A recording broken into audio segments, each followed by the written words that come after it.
Hey, what is up, everybody, and welcome back to the College Info Geek Podcast, the internet's best resource for getting ahead as a student, but a terrible resource for learning how to brew your own artisanal, beautifully homemade kombucha. Yeah, I can't say we're probably going to cover that. We probably won't. We won't be. We're very likely not to cover that topic. There is somebody on the College Info Geek team who does make their own kombucha. Oh, yeah? Yeah, Ransom does. Oh, well, there it is. So, you know, if anyone wants College to Info learn Geek branded kombucha. Oh my God, coming we could to sell that. I see no problems in selling a weird fermented bacteria-filled drink. Yeah, coming to a misguided online store near you. That we have no experience making whatsoever. I see nothing wrong with this. As long as you put on the label, if you drink this, it's not our fault. That's true. Then it's legally, that's airtight. Even if you put it in like the most light font imaginable on the back of the bottle. It's got actually on the bottom of the 0.01 bottle. opacity. Yep. You know, and that's it's still there. You should have read it. You should have done your due diligence before drinking internet bacteria juice. Which is just great branding. That's exactly what I would call it, too. Fantastic branding right there. Get a little bit of IBJ for your morning routine. Internet bacteria juice. Dude, let me crack open my internet bacteria juice.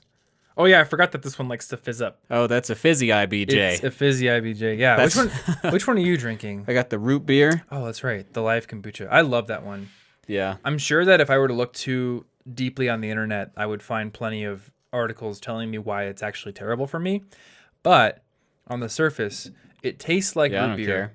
It tastes like root beer, but it's a probiotic kombucha drink that has 8 grams of sugar for the entire bottle, which is less sugar than any of the weird vinegary tasting kombuchas that I've gotten in the past that try to market Rowdy themselves Mermaid. as like... That stuff's good. Okay, Rowdy Mermaid is hands down the best kombucha that exists.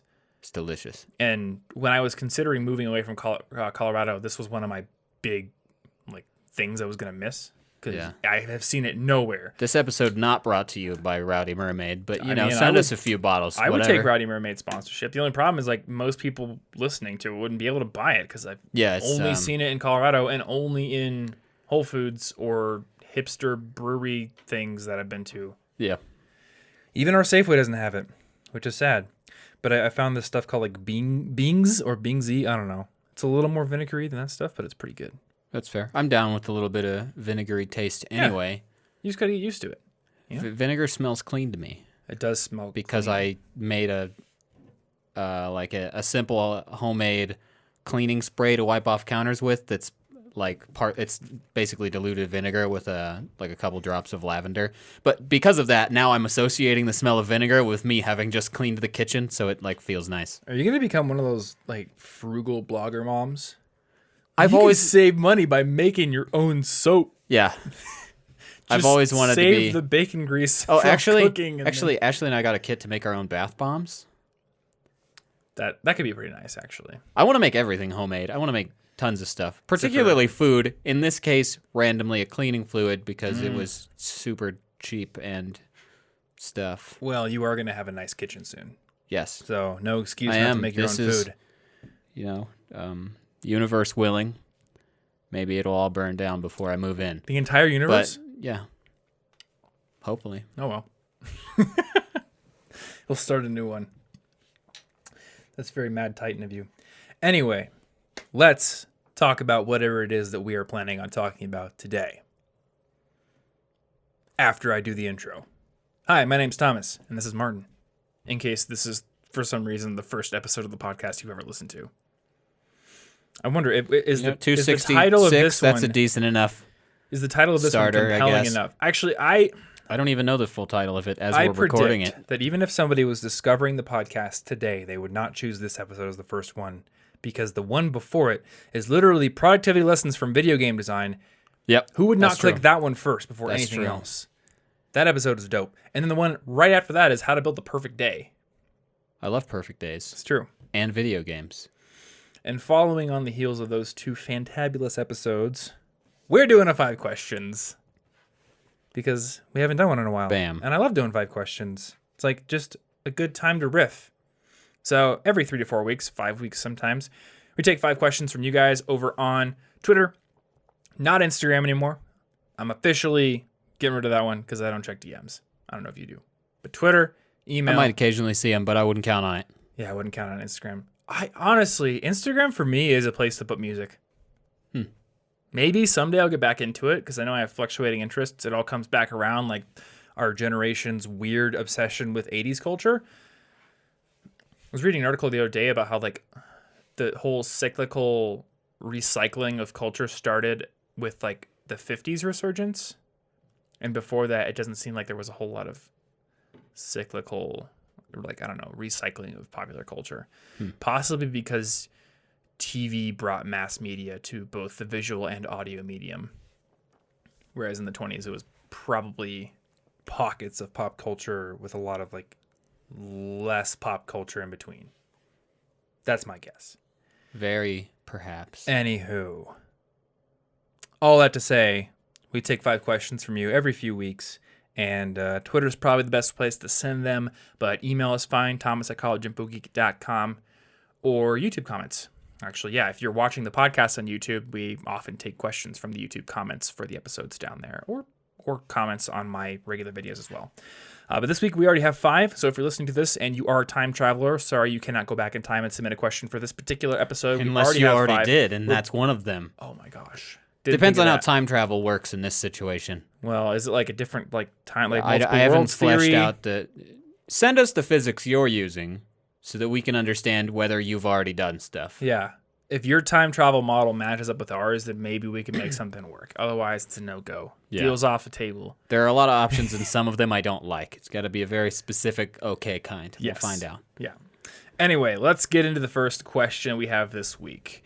I just started reading 10 pages a day. I guess that's their habit they set for themselves. But I'm averaging 30 plus. What other small habits have large upsides for you guys? So I guess the gist of this person's question is, what instances have we committed to a very small habit that actually had much bigger rewards than just the completion of that habit on a daily basis? Yeah, you get more than what's on the surface. Mm-hmm. Well, for me, waking up early is one of them, because waking up early automatically puts me in a better mood and ability to do everything. It doesn't matter that I'm up early. That's not literally the important part, because even if I stayed up an hour or two later and shifted my whole day, the morning's just a better time for me. I'm taking advantage of my Canadian rhythm, as I believe it is called. I think it is called the Canadian rhythm. Yes, I've got that Canadian rhythm. And Certainly not circadian. No, that's because that's Circadia silly. sank into the sea 1,000 years ago. Exactly. So. It doesn't even make sense. But I'm taking advantage of that, and it gives me more rewards. I also have a habit of making a cup of tea in the morning, which gives me far more than just a cup of tea, because it starts me off by not being in a hurry. And if I skip that and go straight to getting ready, I tend to be in a hurry. Yeah. For the whole day. If I start out in a hurry, the rest of the day is me freaking out about deadlines. But the cup of tea makes me slow down. And then posting a photo to Instagram, which I'm trying to do every weekday now again. And for that, it's sort of a keystone habit. Yeah. Because it starts the rest of the things. It's one of the big things that gets me out of bed to wake up early, because I'm like, if I post a little later than my normal time, usually my photos don't do as well immediately. Yeah. And the algorithm's all dumb and it messes it up. Like, if I post too late, they're on their way to work, or they're at work, or some other stuff's going on. Oh, so you've actually found that your posting time does matter on Instagram. A little bit. At least for the initial push. Okay. You know, because I don't really care if it keeps doing well 3 or 4 days later, because I'm not looking at it anymore. Yeah. Huh. I did not know. Basically, it's all this morning time- stuff for me. 'Cause Okay. it pays off.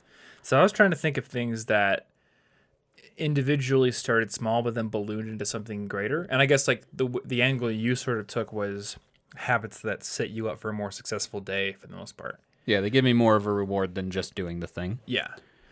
So the big one that comes to mind for me is Fitocracy, which I don't use anymore. But when I was using Fitocracy, I would go out and try to do small challenges. So for anyone who doesn't know what Fitocracy is, and it's Fitocracy, like Fitocracy, it's basically Habitica for fitness. It's got video game-esque challenges into it. When you do a set of curls or bench press, or you go run a mile, you get a certain amount of experience points, you level up. You can do challenges, get badges, all kinds of stuff. There's no bosses to fight, so it's a little less RPG-ish in that aspect, but there's a lot of leveling up. And when I was using it, I would often go out with the intent to get a small challenge done, and then in the middle of the workout be like, well, I'm actually feeling good. I'm going to push to the next one. So I remember going out to get my 5 kilometer and in the same run getting my 10 kilometer. Or, being like, okay, I want to get like 10 sets of bench press in today because I'm going to get a lot of experience from that. And then I would just get like a great workout in general, not just bench press. Okay. But it was usually like going in with the intent of getting one small thing done. And then when I found myself in the midst of doing it, I was already motivated and hyped up and I just kept going. So really it's just like anything that builds momentum and gets me in the state of mind to keep going, that's a good thing. Can be a bad thing, like too much of a good thing. Because one time, and there's a post about this on College Info Geek, I set out to get, I believe it was a 30-mile bike riding challenge badge. Now, 30 miles with what I set out to get, or with what I set out with was, I think it was like 1 bottle of water and a banana in my stomach, and that was it. Probably not the most advisable thing. Now, if I'm even going for a 10-mile ride, I bring 2 bottles of water, regardless of what I'm doing. But I was stupid back then. Anyway, 30 miles would have been fine. But I get to a certain point in the ride where I'm 15 miles in, and I'm like, I'm feeling good. I bet you I could push out and go 25 miles an hour and then come back and get the 50-mile challenge too. And then about 43, 44 miles on the way back, my body just ran out of energy entirely. And it was getting hot because I'd gone out for much longer than I thought. And it was starting to get past the early morning. And this is real sketchy, but a dude in a white van picked me up on the side of the road. Tom was kidnapped. And he's like, hey, do you need a ride back home? And I'm like, all right, under normal circumstances, this would be very inadvisable, but I think I'm going to die on the side of the road right now. So fortunately, he brought me home. I passed out for 3 hours and recovered. But that was a bad idea. So yeah, don't try to die by cycling. Bring ample water and money and food when you go on a long bike ride. Yeah. Yeah. Yeah, don't push yourself too far. Anyway, other than that, the Fitocracy thing was very, very positive for me. And I'll often create little challenges for myself that do a similar thing, even though I'm not using Fitocracy.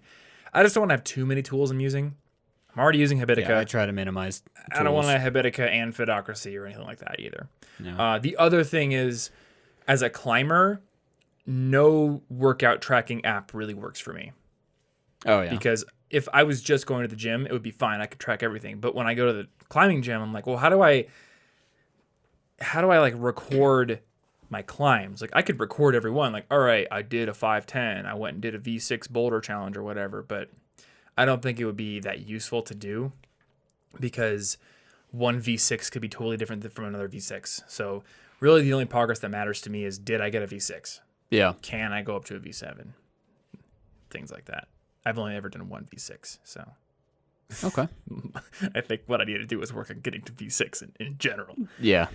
Another one, the whole concept of pick up and play. So I leave, well, at first I left my guitar just out in the living room, and I would always just like have this idea that I'm going to pick it up and play for 5 minutes. And then usually I'll play for like half an hour or an hour sometimes. So I've extended that after getting really into Tosh Sultana, which I talked about a couple episodes ago. I have a loop pedal with my guitar, and then the piano is plugged into the loop pedal, and a drum sampler is plugged into the loop pedal. So now I can do the same exact thing, except for I can make an entire composition. And it's almost never the intention to make an entire composition. It's the intention to sit down and play, but then I'll come up with something and be like, wait a minute. What would this sound like with a drum beat behind it? What would this sound like with a chord progression behind it? And before I know it, I have something. Ooh, and thanks to your recommendation, I have a way of recording these that works really well now. So for anybody who has an iPhone, and I bet you there's probably an Android equivalent to this, but I haven't heard of it. There's an Apple Music Memos app. And I usually was recording my music stuff into Evernote, which works fine. But the music memos thing, it lets you put a drum beat behind a melody. So you could even like hum something into it, and then you could throw a drum beat behind it to see how it sounds. It tries to identify the chords you're playing. I've realized this doesn't work that well if it's a really complicated It depends thing. on how clean the sound is and how isolated it is. You got multiple instruments and effects going on. You're probably going to confuse it. I tried it with just some regular cowboy chords on my acoustic guitar, and it worked just fine.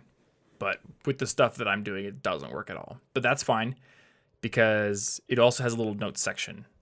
So, I mean, again, you could do this for Evernote, but I like the fact that Music Memos just lets you hit record instantly and then worry about the notes after that. So, the only thing about Music Memos is it's a little buggy. So I tend to back my recordings up to Evernote afterwards anyway. Oh, yeah? Yeah. But I do like the drum beat thing because sometimes I'll get a melody in my head. I'll just hum it to myself and then I'll throw a drum beat and see how it sounds, which is pretty cool. Yeah, I have like 100 and some recordings on that. Yeah. Yeah, it's a pretty useful app. I just wish they would update it because it's, well, it probably looks fine on your phone, but on mine, it doesn't cover the whole screen. So I can tell It looks fine on mine. They haven't really been giving it a whole lot Sometimes of love it's a little recently. slow to load, but like, Yeah, sometimes it'll be like updating. I'm like, why does it need to update my note? It hasn't changed. yeah. So I don't get it. Anyway, It works. those are my big, small habits that roll into larger ones due to momentum. Second question, which I just scrolled past. What do you do for your health when it comes to cooking? I struggle a lot with cooking, and I always end up ordering takeout, which is quite counterproductive and hurts my wallet. Hurting your wallet's feelings. So yeah, how do you cook healthy food? You make it easy. Yeah, You make healthy food easy. Mm-hmm. I've done this lately because I still hate my kitchen until I move and get a better one. Mm-hmm. And so the other day I've been roasting stuff. I bought some pre-cut bell peppers, green beans, and some tempeh bacon and just roasted them with some olive oil and threw it on some rice that I boiled. This meal was super easy. For people who don't know what roasting means, which would have included me a year ago, what is roasting? I put all the stuff in a glass pan on a piece of parchment paper. Baking kind, not literal. Don't just get parchment. That's different. Okay. And then I drizzled some olive oil over it and just kind of baked it for 20, 25 minutes, like 400 degrees. Meaning you baking, just put it in the oven. the difference is basically, I think it's that when you're baking, you're creating something new. Like the ingredients turn into a different food. They turn into bread. Okay. And, roasting, they're just cooked. Yeah. So just put it in the oven. So literally just chopped up vegetables, throw it in a glass pan on top of some parchment, and drizzle olive oil. Yeah, and it was a Maybe some salt delightful and meal. pepper. It was really good. Yeah. And it took very little effort. My lunch doesn't even involve cooking because it's just like almonds, kale chips, fruit, hard-boiled eggs with some avocado hummus on rye or sourdough or something. Yeah. Very little effort is put into that because as soon as there's effort, I don't want to. Yeah. My third thing, which is maybe even more important than these two, is that I've had a whiteboard on my fridge for a while. I used to use for recipes and stuff. But now I just have my meal plans listed out on it because I usually, when I go to the store and buy groceries, I've got, okay, I'm going to get breakfast stuff, lunch stuff, dinner stuff. I'll put it all home. And then tomorrow I'll be busy during lunch and I'll forget that I have food or what I was going to eat. Yeah. And I'll be like, oh, there's probably nothing. And then I'll just go get food anyway. But now I can be like, oh, wait. That's the lunch I was going to eat. And I do have all these ingredients. Yeah. So I won't forget about them and then neglect them and then let the produce go bad. Always. Which I used to have a problem with. Yeah. Yeah, the big thing for me also is just ease. Have hard-boiled eggs around. Have almonds. Have always a bag of carrots in the fridge. The other thing for me is a smoothie is always a go-to. Oh, yeah. Because I know I got a bag of frozen spinach in the freezer. I got several bags full of frozen fruit. I've got protein powder. Got chia seeds, whatever I want. Throw it in there. I'm good to go. The big thing for me is I keep the bags full. So they are gallon Ziploc plastic bags for each ingredient. And when it gets low, I go buy another one and fill it back up. Okay. Because running out of an ingredient, even one ingredient sometimes can be like, I don't want to make the smoothie because it won't have Yeah, the X in recipe's it. ruined. I don't have any spinach. It's going to be a terrible smoothie. Don't want it. You can't even taste, like, If you don't like vegetables or something, you can't even really taste spinach in a smoothie. You seriously can't. You could also, sometimes I like to de-stem the spinach or arugula or whatever, then chop it up real fine. It's more or less like a spice at that point and is barely noticeable. Oh, it's true. That does seem like a high effort way to do Yeah, spinach. that's just that's a high effort vegetable hack. Look, if you don't like the taste of spinach, I would say that it's likely Just eat a bunch of you haven't tasted spinach made correctly. I think that's true of lots you of put food. some spinach in a pan with some chopped up fresh garlic, some salt and pepper, and some olive oil and butter, you saute that up, it's going to be delicious. I think there's a lot of food like that. Like tofu is just, if you don't make it right, it's a terrible food. Dude, I used to think that tofu was gross. Same with like almost every vegetable I can think of, because if I'm just growing up eating microwaved or canned stuff and I'm like, this is gross, I don't like it. But then I can cook it now and it's good. You know what? So I told Anne the other day, and she might hear this on the podcast, I'm not sure, that I don't like baked beans. But you know what? It may be another instance where I've just never had baked beans made correctly. And that's because literally every time there's baked beans, it's just people buying bushes in the can. Yeah. And maybe heating them up on the stove a little bit. I'm just like, it's not that good. But who knows? Maybe if you took real good quality beans and you made a nice gravy or sauce, maybe I'd like them. I'm not sure. But yeah, I think with very few exceptions, most people who don't like certain foods just haven't had those foods made correctly. And it happens, a lot of people just don't know how to make food the right way, or they don't feel like it, or they don't have time, so they go and buy a bag of frozen Brussels sprouts and put some salt on it, and that's it. Don't disrespect the Brussels. My mom used to do that sometimes, and boy, we thought Brussels sprouts were like literal garbage food when I was a kid. But no, it just turns out they're incredibly bitter unless you make them correctly. You roast them and put them in a lemon miso. And then they're probably the most delicious vegetable. Except for what's the most delicious vegetable for you? Do you have one in mind? Roasted cauliflower. I take mine back. You're right. I take mine back. You can do so many things with cauliflower. Roasted cauliflower with like any sauce on it becomes my favorite. Yep, I would agree. The texture is beautiful. Other than I don't really like the stalks. I like the other parts. Yeah. The head part. Tree-looking part. Same with roasted broccoli. Like the stalks are okay, but the head part, if it's roasted with olive oil or something, it's delicious. Yeah, and there are so many pockets for sauce and stuff to go in. Mm-hmm. Perfect vehicle. I would eat roasted and breaded cauliflower, like the chicken cauliflower stuff at that vegan restaurant. Yeah, I would eat that over fried chicken every single time. Every time. If you were like, you can never eat fried chicken again, but you can have this, I would say yes. All right. No, it's not a big deal. Yeah, that had gristle. This is perfect every time. Yeah, there's amazing. never a surprise. My second one is probably artichoke, if it's done really well. I don't think I've even had artichoke, honestly. I've only had it a couple of times, but I did it once. It was like a artichoke dish at a restaurant. I can't remember the name. It was like some French place in New York City, and it was absolutely delicious. And then something that I make quite often is just sauteed asparagus and shallots, which if you haven't had shallots before, they're like onions but better.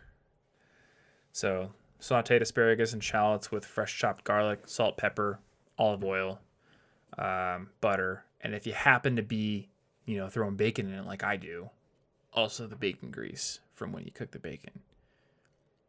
But if you don't eat bacon, it's still absolutely delicious. Yeah. So I guess the moral is make cooking easy or make it fun. Yeah. I love cooking, and that makes me want to do it more when I have a good kitchen. But now I don't like it in my current kitchen, so it needs to be easy. Couple more ideas. Bulk cook. Oh, yeah, bulk cooking. I never do that. Make big old casseroles or big soups on a Sunday or one weeknight evening, and you have meals for days. It's a good idea. I'm just not organized enough. Well, when you get organized, organization's everything, man. In the new kitchen. We have an entire article on bulk cooking. I think it's a meal prep article. So for our show notes guy, look up meal prep on the website, not bulk cook. But we'll have that in the show notes. And then one other idea is to journal your food. So one thing they mentioned in The Power of Habit is people who journaled what they ate started eating better.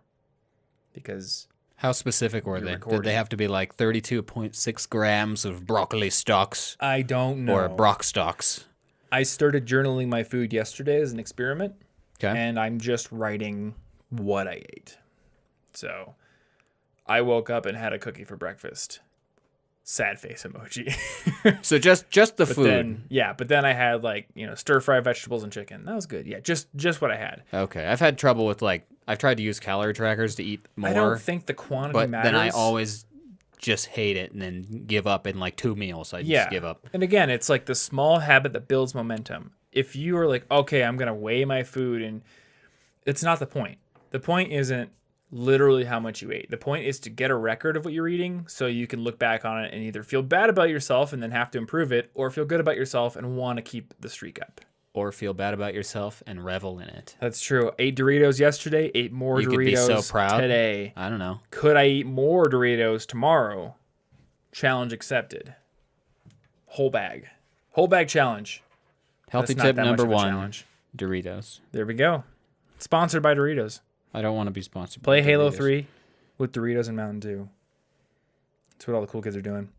This week's episode of our show is brought to you by our friends over at Brilliant, which is an awesome resource for anybody who wants to become, one, a better overall problem solver, which can help you be more creative, can help you in your career, but also to anybody who wants to increase their skills and their knowledge in the areas of math, science, and computer science. Brilliant has 2 awesome features. Number 1, a huge library of in-depth courses that can teach you different subjects ranging from algebra to calculus to statistics and probability to classical mechanics and gravitational physics and other science courses, and computer science courses, algorithm design, Python programming, computer memory, all sorts of really cool stuff.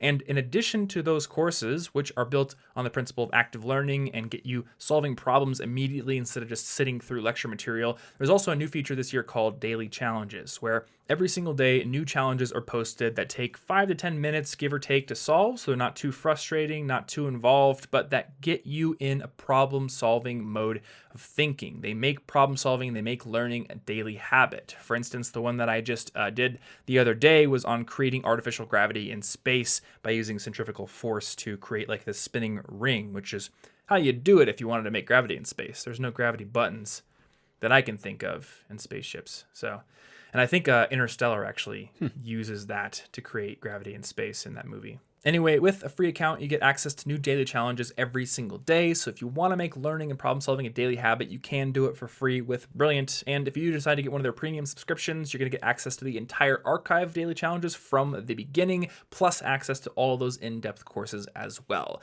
So if you want to get started, head over to brilliant.org/collegeinfogeek. And if you're one of the first 200 people to do so, you're going to get 20% off that annual premium subscription. Once again, brilliant.org/collegeinfogeek. And a big thanks goes out to Brilliant for sponsoring this episode and being a big supporter of our show. Let's get back into it.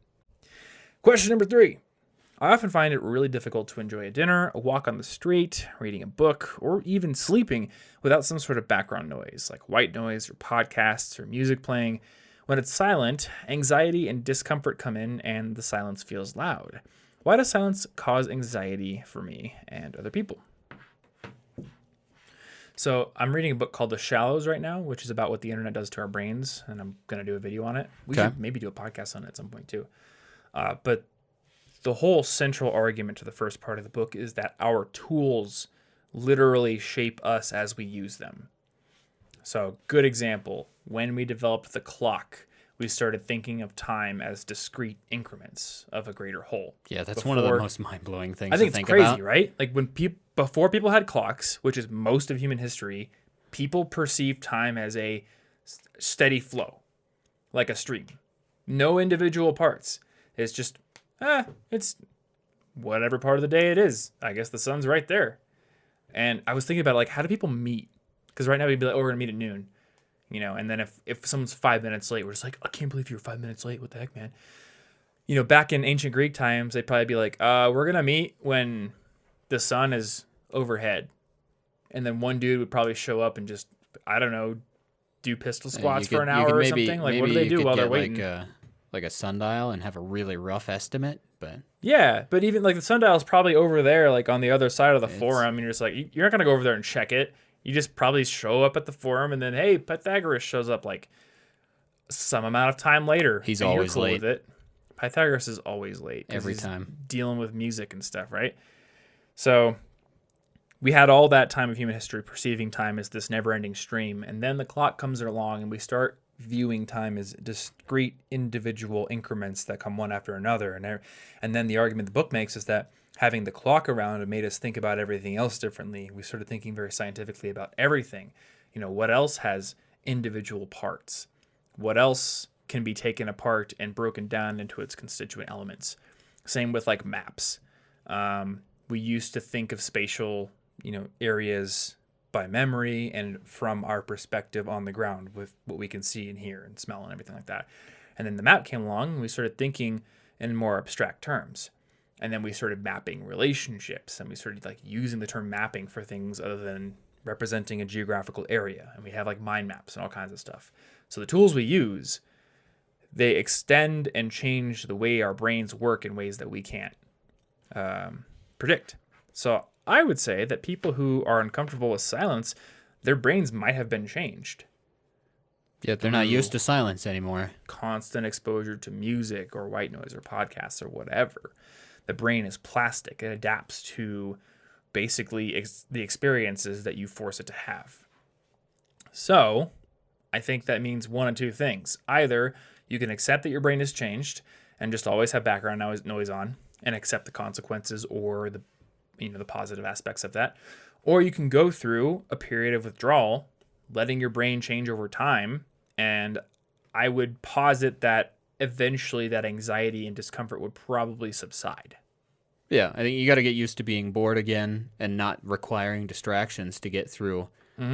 Unless the problem is that when there's nothing to distract you, literal like extra anxious thoughts specifically come in. There was like a week where I would stop meditating because when I tried to meditate, I was thinking about all these existential things a little too many times, and every time I'd sit down to meditate, I'd just be like, here's 5 minutes to think about death, and then I was like, well, that was a terrible idea. Let's not meditate this week. Yeah. We'll come back to it later. So if that's the problem, then, there's a different root issue that we can't guess here. But if it's just you're uncomfortable with silence, you're probably just not used to it. We got distractions everywhere all the time. Mm-hmm.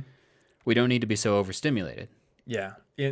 I can't really go into the area you're talking about right now because I've never dealt with any sort of like serious anxiety that causes existential dread. A little bit of anxiety here and there. I like to grab onto a thought and then never ever let go. That being said, I have had periods of my life where I'll wake up and I'm uncomfortable taking the time that it takes to get dressed without having like an audiobook on or music on or something. Yeah. And then I'll catch myself like, wait a minute, why can't I get dressed? Like it takes 30 seconds. Well, because my brain is used to constant stimulus. You could also ask people why they can't go to the bathroom without phones anymore. Yeah. Because that wasn't always an option. That's true. Yeah, we used to literally every single tiny moment of solitude is given to technology have 1001 somehow. useless facts book on the toilet. Yeah. Now you just look at Twitter and you get mad at politics. And you don't even count how many useless facts you're getting. So you don't know if you're getting your money's worth. I think I've gotten more than 1001. Yeah, but you only think, what if you've only got 900? Dang it. You're ripping yourself off. I've been paying for internet service this entire time. I could have gotten that book for like $10. Yeah. You need more useless facts. I think I need to reevaluate my life and my financial decisions. So anyway, I think that's the rub. You either got to get used to it and you have to subject yourself to silence, just like you have to subject yourself to boredom, or you accept that this is the way your brain works now. And who can say that, one mode of thinking is better or worse than another? I have some preliminary thoughts on it.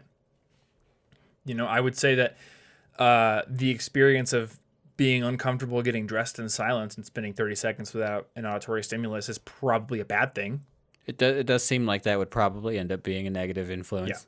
Yeah. And I think that is going to seep into my work as well. If I can't sit and write without going over to check the internet every 3 minutes, 4 minutes, like that's terrible because you can't do really good deep work in 3 minutes. And you can't do it if you're constantly interrupting yourself every 3 minutes. So I would say it's probably more likely than not that accepting this way of thinking and the way that your brain has changed is probably not the best way to go about doing things if you want to be comfortable with boredom and able to work on one thing for quite a while. But Hey, man. Yeah. I'm not going to tell you what the best way your brain operates is. Yeah, I think living in the present's pretty useful, but you can go ahead and live wherever you want, man. Yeah. I'm not a time wizard in attack mode. I am. Oh, no. I've always been a time wizard in attack mode.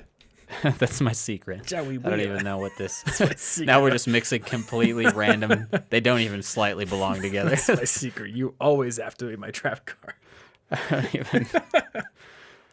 All right. Off the rails. Question number 4. Off the rails. Oh, it's a good video. All right. I love the energy that coffee gives me, but I absolutely do not want to grow addicted to it. I get jumpy, I'm full of energy, and I'm super efficient. What can I do to feel like this all the time? I do get a solid 8 hours of sleep every night. So this sounds like somebody, and this is going to be a super hyperbolic example, but this sounds like somebody being like, man, I really love the feeling like when I'm on drugs, but I hate the come down. Like, how can I always just be high on drugs like all the time, man? Like, I mean, caffeine is a drug, man. It doesn't work that way, because if you're constantly overtaxing your dopamine receptors, like eventually you're going to burn them out. It's a state that you can be in temporarily, but your body was not designed to operate on that all the time. Yeah. Sorry, man. Go be a gerbil, I guess. Like, yeah, you probably can't be firing on all cylinders at all time. And that's, unfortunate or whatever, but yeah.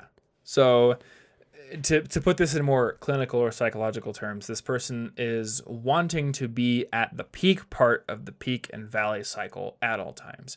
And that's a totally reasonable, well, not reasonable, but totally understandable goal. Yeah. Like, I would also love to feel like I'm at my peak at all times. But I think that every human in the history of humankind can tell you that that's just not realistic. So what we have to shoot for is the optimal baseline.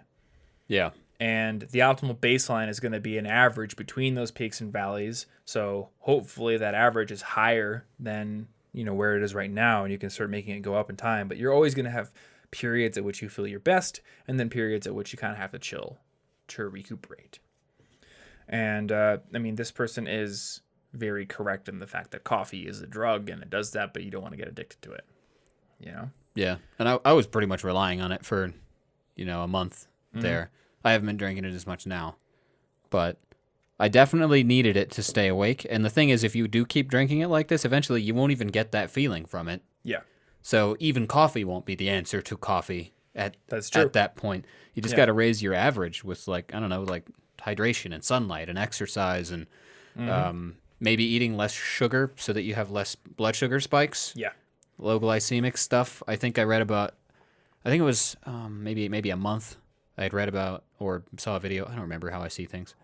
But they quit basically all added sugar. I don't know if it was more than that. I don't know if it was all sugar. But I think it was all added sugar at least for a month.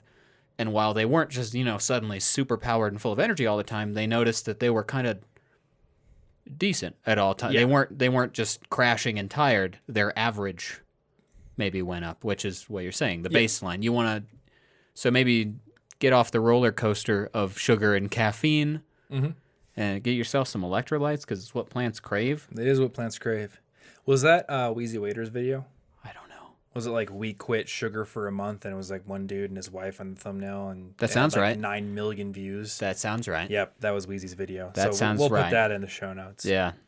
Boy, that's a trope that works well on YouTube right now. I did this for 30 days. Here's what happened. People are experimenting on I'm themselves. gonna exploit that. I'm going to break my fingers every day for 30 days, and I'm going to tell you what happens at the end of this experiment. I walked around on my hands for 30 days. Here's what happened. Yeah. I'm curious. Why did you do this? It's a great video. Because I thought it would get views. Drink green tea. Also, There you go. It's got a little bit of caffeine, but not a ton. It won't get you addicted to it. But monks did use this to keep themselves more alert during meditation, so they wouldn't just fall asleep. Which you can't reach nirvana sleeping. They needed to be slightly alert, and it's tough when you're literally sitting there and doing nothing. So the green tea kept them awake. And you know what? This is not a reason to ditch coffee. Like, coffee's not some evil drink that should be avoided at all costs. I love coffee. But also, when I wake up in the morning, I don't instantly think, I need coffee, otherwise you should see me in the morning before I've had my coffee. I'm unacceptably rude, and I'm actually just being a mean person, and I'm using a scapegoat. No, I wake up and I could be just fine. I go work out, in the morning, and I don't have coffee until afterwards. So for me, it's like I just really enjoy the taste of coffee. Yeah, I still like It's coffee. it's a very comforting drink for me. It's like part of the routine. I enjoy it, but I don't need it for energy. If you find yourself needing it for energy, then that's a sign that your brain has some repairing to do, and you should probably go cold turkey for a while. So we have the biological aspects. Good sleep, which this person is getting. Though he didn't say anything about sleep hygiene, sleep quality. So make sure the sleep quality is just as good as the hours you're getting. Nutrition. We've got episodes on that. How to eat cheap and healthy. It's a good one.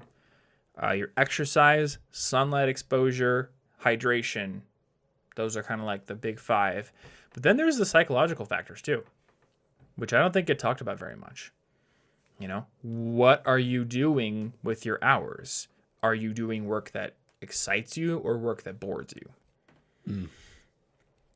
Because, man, sometimes I see a person who just has like this exuberance for life, and you can tell that what they're doing is something they really care about.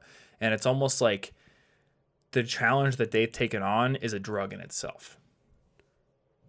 And it motivates them. You got to have the literal motivation to be. Yeah. Actually, that's interesting because as I was saying earlier, posting the photo to Instagram, having a photo to share, is what makes me get out of bed. Mm-hmm. Before I was doing this again, because I had quit posting daily for a long time and I wasn't sure how often to post, and winter's dumb.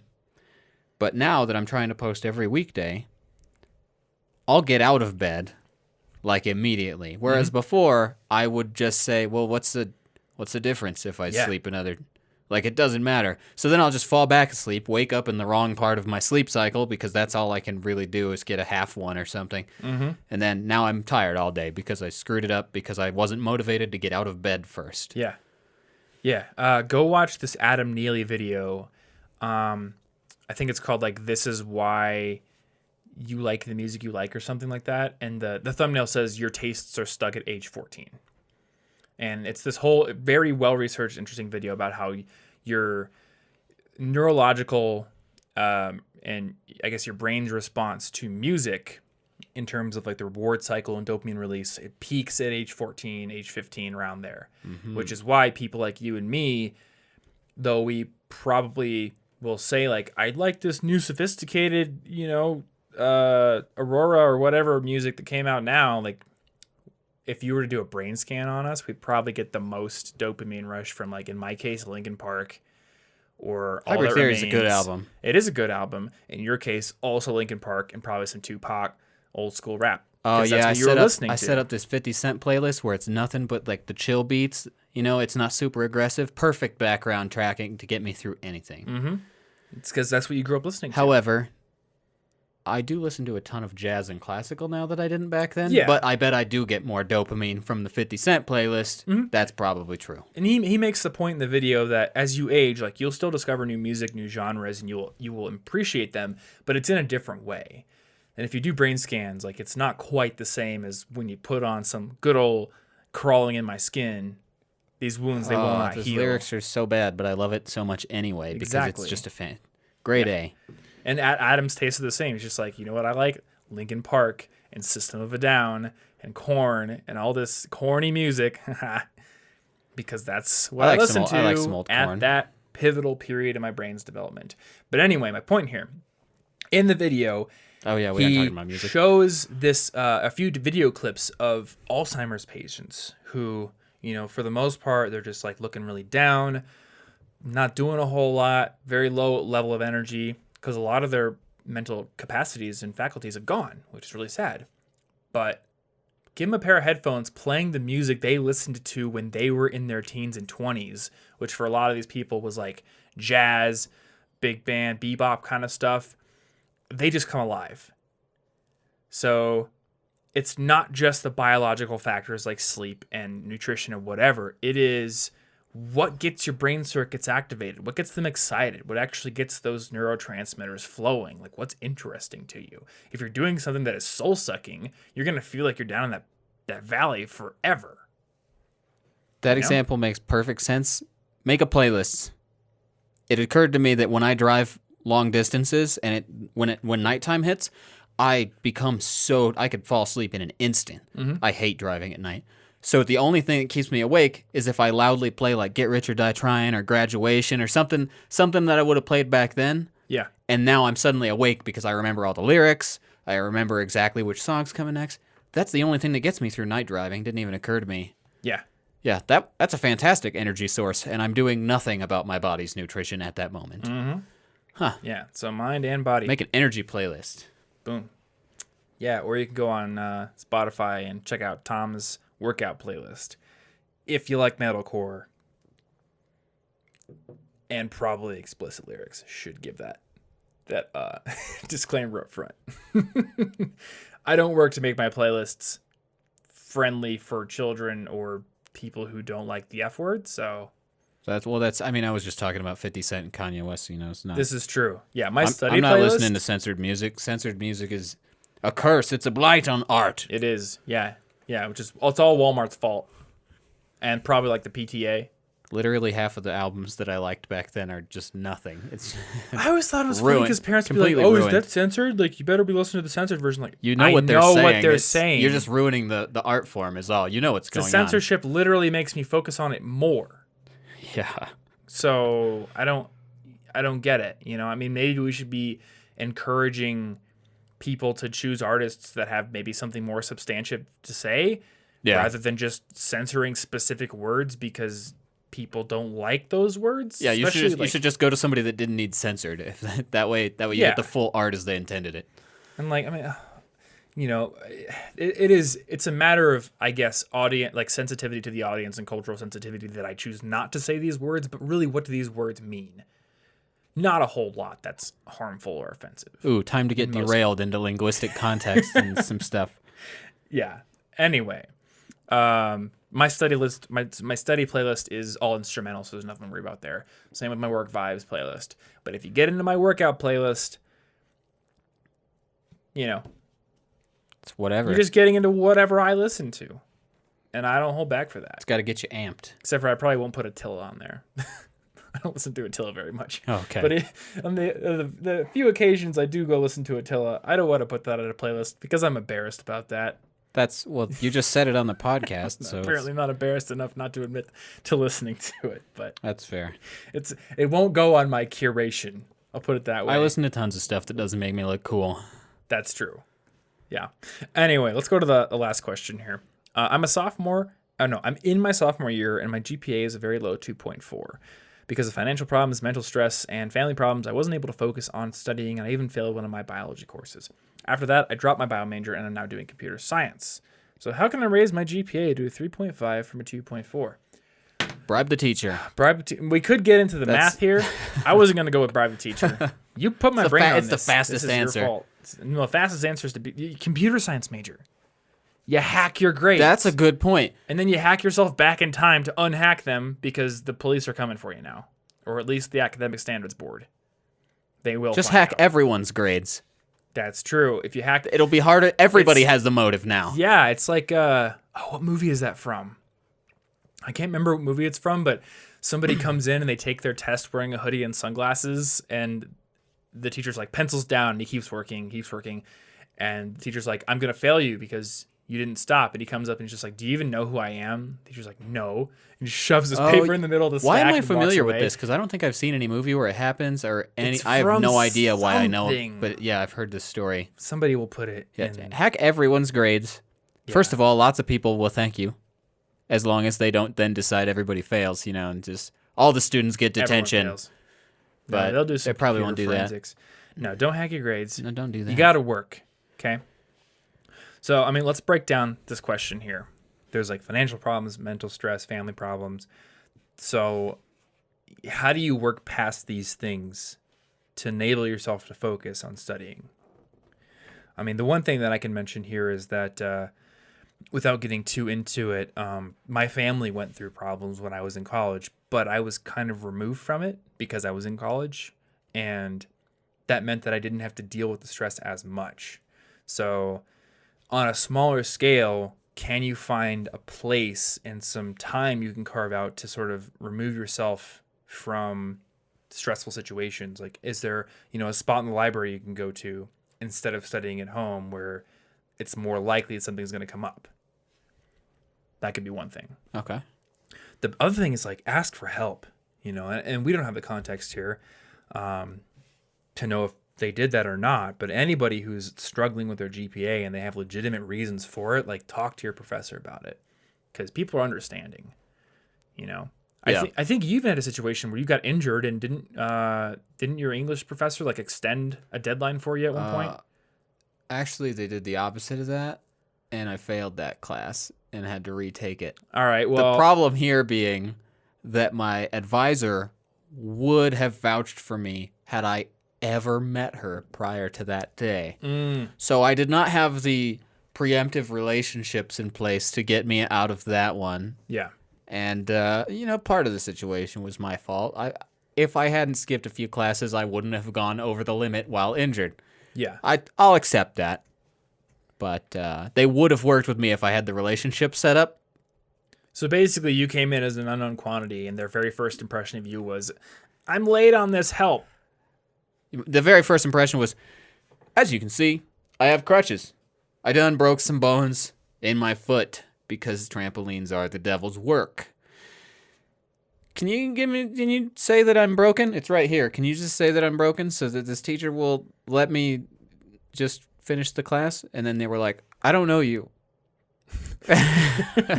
I can't vouch for your character. I don't know you as a person. And I was like, that's fair. Yeah. I can't really argue that. Anyway, then I retook it, which is actually something I wrote down here because you might be able to retake some of the core classes and True. do a better grade the next time. Because yeah. my thing doesn't show failed class. I got like a B or an A the next time I took it, and that true. overrode the first one because that was the school's policy. Yeah, moving your grade point average up with a bad grade on your record is very difficult just because of math. Yeah, But if you can retake it and replace that grade. you can undo the damage. The other thing is, this is something that my career advisor told me multiple times. If your like master full GPA is not that great, but your major GPA is awesome, put your major GPA in your resume. Yeah, And some companies won't care that you got a C- in philosophy class because you got all A's in your computer science classes. That's what they care about.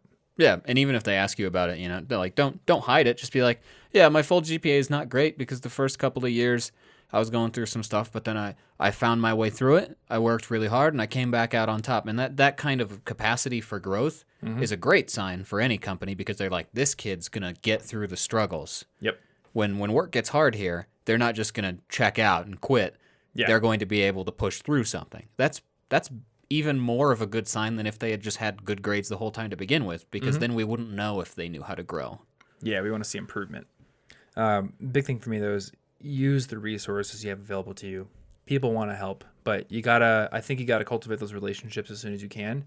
And this person going into computer science now gives them an opportunity now to meet their professors, meet their advisors, just get those relationships off the ground. So that way, if there are struggles down the road, they can go back and those people will know them. Yeah. Because like my advisor would have helped me out if they could have vouched for my character, but they didn't know me, so they couldn't. If your teachers know you and they're like, you've been working hard all semester, this week something happened. Yeah, I'll give you an extra deadline. You get an extension, but they're not going to do it if you're just a stranger acting for favors. Yeah, exactly. Yeah. So those are the 5 questions. I know we mentioned quite a few different resources. So if you want to find the show notes for this episode, you can go over to cigpodcast.com/266. Or you can slash that 266 right off the end of that URL. Just go to cigpodcast.com. If you want to subscribe to this show, you'll have subscription links sitting on your browser in front of you for Spotify, YouTube, Apple Podcasts, Google Podcasts, and plenty of other different places. The RSS feed is in there if you want to paste it into a different podcast catcher of some sort. And if you want to support this show, a great way to do it is to go write us a review and give us a 5-star rating on Apple Podcasts or iTunes. Or give us whatever kind of rating you want, but hopefully it's 5. We've been working pretty hard. I think we're at least like 4 stars, probably. Maybe 3. I don't know. Yeah, don't hurt our GPA. You didn't hype up, and I said 5 stars. Now I'm worried. I don't know. Who What if we're only a 4.9? What if that's all we're really worth? Dude, if my book had a 4.9 on Goodreads, like that'd be amazing. I'm pretty happy with what it is now, but that would be incredible. Yeah. I don't think a 4.9 is possible for a book of any significant popularity. I've noticed if it's above like a 3, it's probably good. People just like to hate things. So, and there are some books that aren't even out yet, and you'll have somebody review it, give it 1 star, and say, I hate this author. And then it's like, what does that even, the book's not out. You haven't read this. Yeah, I mean, if you get even one 1-star rating, that drags things down. Yeah. You know, it's not going to like, if there's a ton of 5-star ratings, it's not going to. It's incredibly hard for the rating to be that high. Yeah. Let's see. What's my book on Amazon? Looks like 4.5, I think. Wow. Which is pretty good. Wow. Tom's just 4.5 over here. 4.7. Oh, okay. That's pretty decent. But I think the reason it has a good rating is one, we built a lot of goodwill from it being free. And then I asked for reviews from the people who read it for free. That's true. So it's not just like, you know, just people who discovered it organically are going and reviewing it. I think that's happening too, but there's a lot of like people who got it for free and then I asked and they went and did it. But you're really not selling it right now. This book is a 4.7. Go get it. Look, it's free. We've already established that we're not like the best salesmen in the world because if we we'd feel bad about ourselves. Because we're honest salesmen. Yeah, we sell T-shirts. That's the trick, is that we're not just as comfy as any other T-shirt. We don't try to trick you, and that makes us poor salesmen. But hopefully, it makes us worth a 5 star on this podcast review. That's true. There we go. Yeah, or is it just like meta sales? I don't know. You don't know how many levels deep we're playing this game. This is 932 D shoots and ladders. That's true. Now let's roll a D20 to see if we go down one more level of meta. Or not, you know. I make all business decisions by rolling. The next episode, D20. we should be playing shoots and ladders. All right. Doesn't it have like some weird... I don't have that on hand. Some weird name in other countries? About to find that out. It's shoots and ladders, but it's... what is it in the other... I don't know. Because I know I've heard other people describe the game before, and then they use a different name for it. Anyway, while Martin's, you know, working hard over here finding... different country names of board games for you. He's doing this for you. Yep. Maybe give us a rating and review. I do it for the kids. Podcasts. You know. Or just share this with a friend. Send them your favorite episode. Maybe it's this one. I don't know. We have all those cool episodes that are before this one, so we'll see. You can also find our favorite resources over at collegeinfogeek.com/resources, which has our favorite apps, books, gear, backpacks, all kinds of cool stuff, our college packing guide, and my essential list of books for students. So if you're looking for something new to read, check that out. There's plenty of good picks over there. And yeah, did you find anything? In an episode of SpongeBob, they call it eels and escalators. Oh my God, am I actually thinking of that? It sounds. I might be thinking. It's also called Snakes and Ladders, and Snakes and Ladders. Apparently, it is very possible that the phrase "back to square one" originally refers to this game, which is very interesting to me. That's what it is. It's Snakes and Ladders. Anyway, Eels and Escalators is a great version. It's an ancient Indian board game. Yeah. Interesting. Yeah, back to square one. I didn't know it came from this game. Ancient India, cool. 2nd century AD, apparently. And then, yeah, I guess the commercial version is called Shoots and Ladders. And I wonder if there's even other ones. Because snakes are scary. Milton Bradley made it in 1943. This podcast is now just about the history of a specific board game. So, yeah. Like, you're totally fine. Oh, any version of Snakes and Ladders can be represented exactly as an absorbing Markov chain. Let's talk about the ramifications of that. I love Markov chains. What does that do to the meta? What does that do to the meta? What does it do? Well, you know, the meta's been kind of locked in for about 2,000 years. It's a tough game to break into these days. I think they need to patch it. It's tough to get in there. What about, ladders and more ladders? Yeah, maybe. Only going up. That's what Team Dog does. That's true. Anyway, what is that game called? Fortune Street. Oh, that's a great game. That was a good game. Good game if you want to be very angry at your friends. Anyway, thanks you guys for listening to us. Thanks for hanging out, and we'll see you in next week's episode. Stay cute.